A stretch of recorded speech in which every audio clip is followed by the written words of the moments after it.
హ్మ్.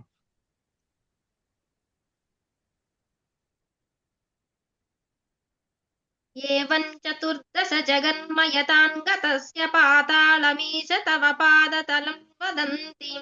पादोर्ध्वदेशमपि देवरसातलं ते गुल्फद्वयं खलु महातलमद्भुतात्मन् जङ्घे तलातलमथो सुतलं च जानू किं चोरुभागयुगलं द्वितलातले द्वे क्षोणीतलं च घनमम्बरमङ्गनाभिः वक्षश्च चक्रनिलयस्तव चक्रपाणे ग्रीवामहस्तव मुखं च जनस्तपस्तु फालं शिरस्तव समस्तमयस्य सत्यम्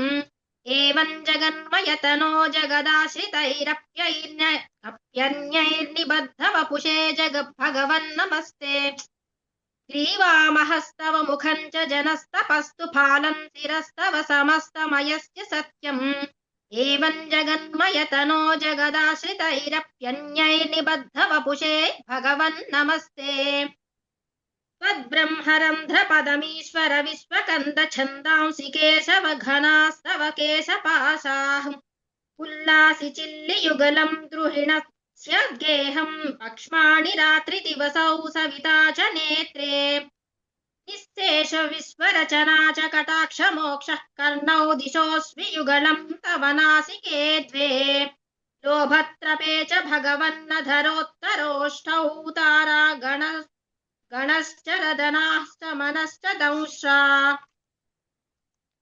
मायाविलासहसितं स्वसितं समीरो जिह्वाजलं वचनमीश शकुन्तपङ्क्तिः सिद्धादयस्वरगणा मुखरन्ध्रमग्निः देवा भुजास्तनयुगं तव धर्मदेवः पृष्ठं त्वधर्म इह देव मनःसुधांशुरव्यक्तमेव हृदयाम्बुजमम्बुजाक्ष कुक्षिः समुद्रनिवहावसनं तु सन्ध्ये शेफः प्रजापतिरसौ वृषणौ च मित्रः श्रोणीस्थलं मृगगणाः पदयोर्नखास्ते हस्त्युष्ट्रसैन्धवमुखागमनं तु कालः विप्रादिवर्णभवनं वदनाब्जबाहुचारूरुयुग्मचरणं करुणाम्बुधे ते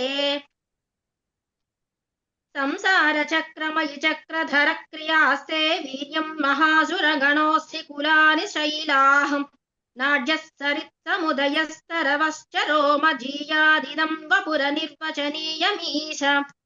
ईदृग्जगन्मय वपुस्तव कर्मभाजां कर्मावसान्न समये स्मरणीयमाहुः तस्यान्तरात्मवपुषे विमलात्मने ते वातालयाधिप